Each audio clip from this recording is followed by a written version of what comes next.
Alright guys, good morning and welcome back to work. Hope you had a good weekend, and we're going to dive into the weekly watch list video here for the week of May 23rd. It should be a pretty big week here, guys. Now keep in mind, nothing changes about the bigger picture, and I think if anything, the bigger picture just continues to point towards more downside. So if we start from the very top of the mountain, looking at a monthly chart here, depending on how the next week or so goes, we might get our first monthly close under the monthly 21 since back here in COVID.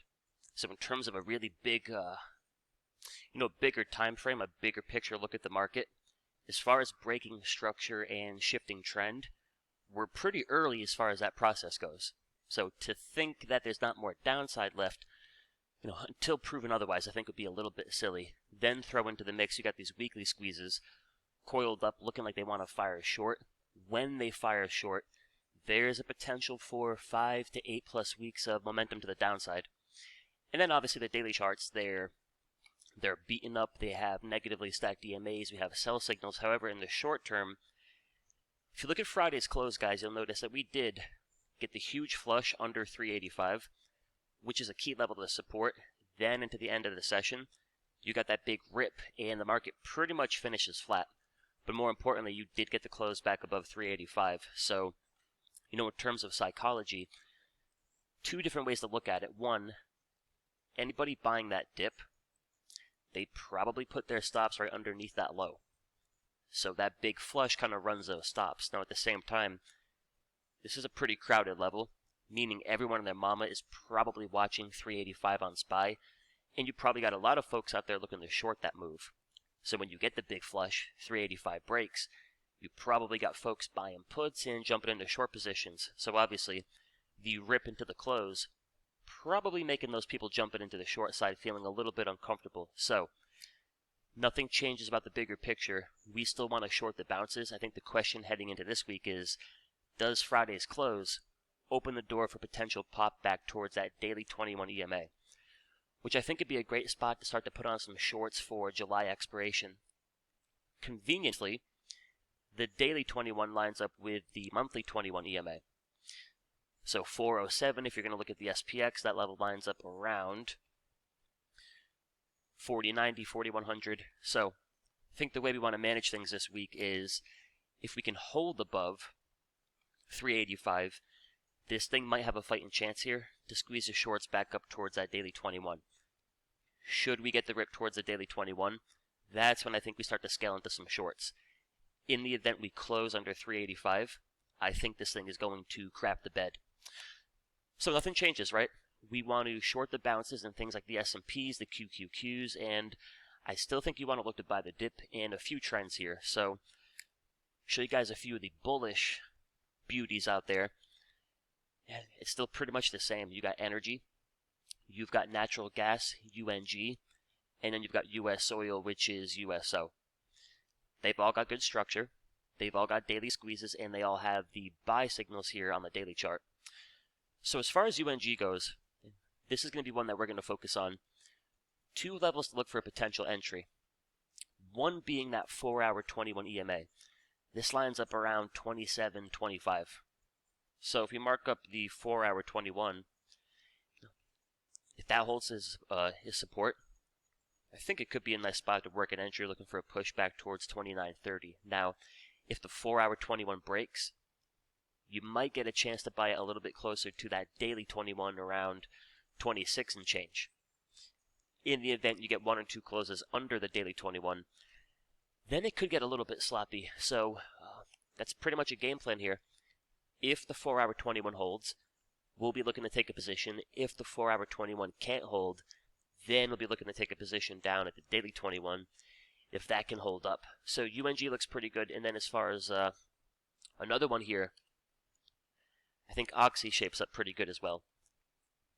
You did find support on Friday at your daily 21.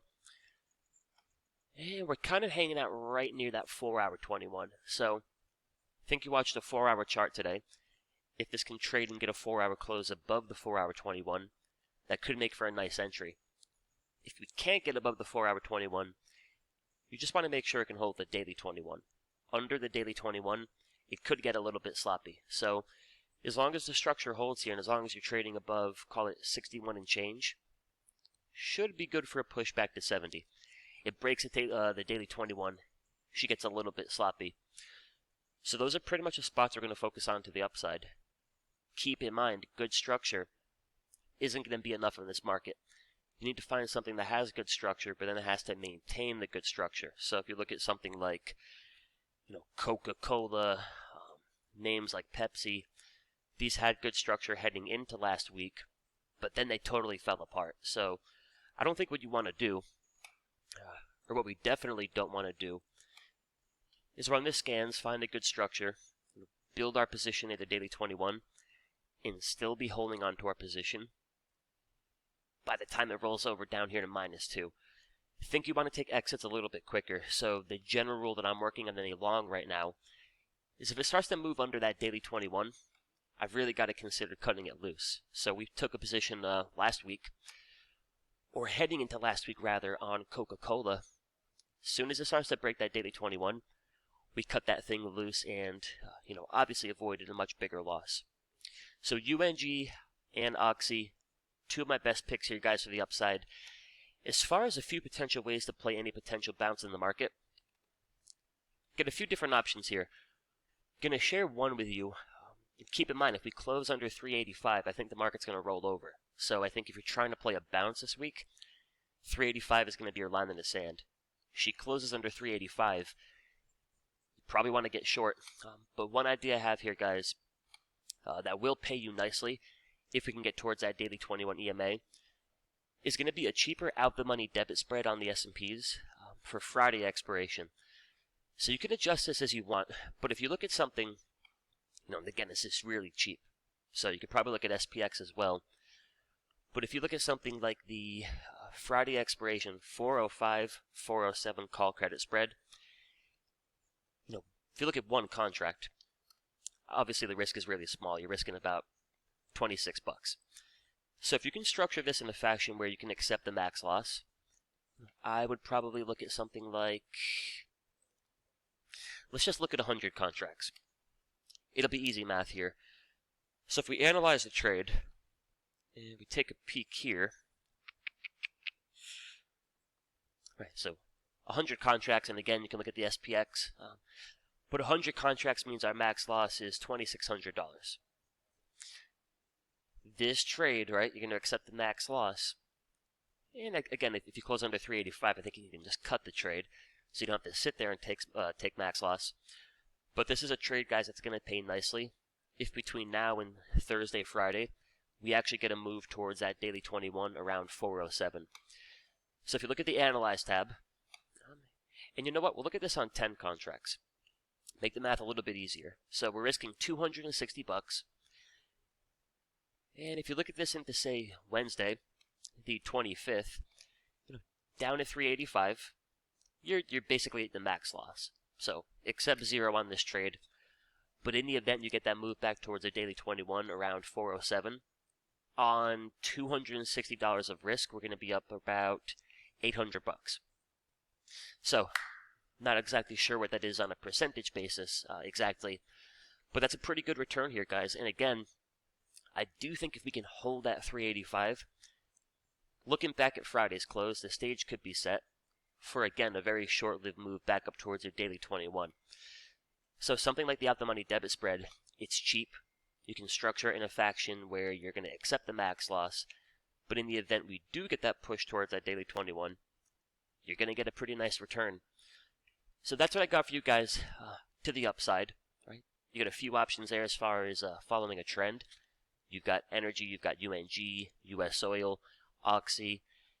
Then if you want to try to play the bounce here in the market, you've got a pretty cheap alternative with those out-the-money debit spreads.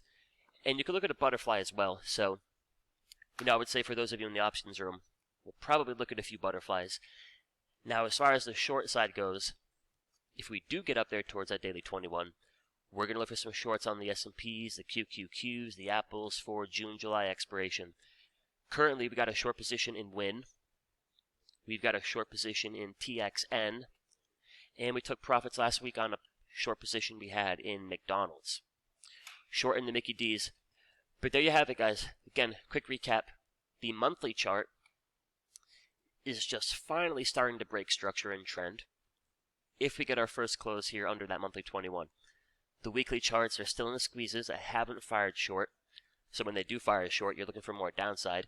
And the daily charts here, they look like trash, but Friday's close does potentially open a door for a pop back towards that daily 21. So something like the 405, 407 SPY call credit spread. Super cheap, but if you get the rip towards that daily 21, you're going to get a nice return. I still think as long as they hold structure, the Oxys, the UNGs provide potential to the upside. And we'll take it from there, guys. But I hope you find a little bit of this helpful. We should be doing some webinars here pretty soon on these big three buy and sell signals. And, looking forward to that, especially as we got them cranking out on all time frames. But I hope you all find that helpful. If you haven't already, go on ahead and subscribe. For those of you in the options room, I'll see you guys in about an hour. Talk to y'all soon.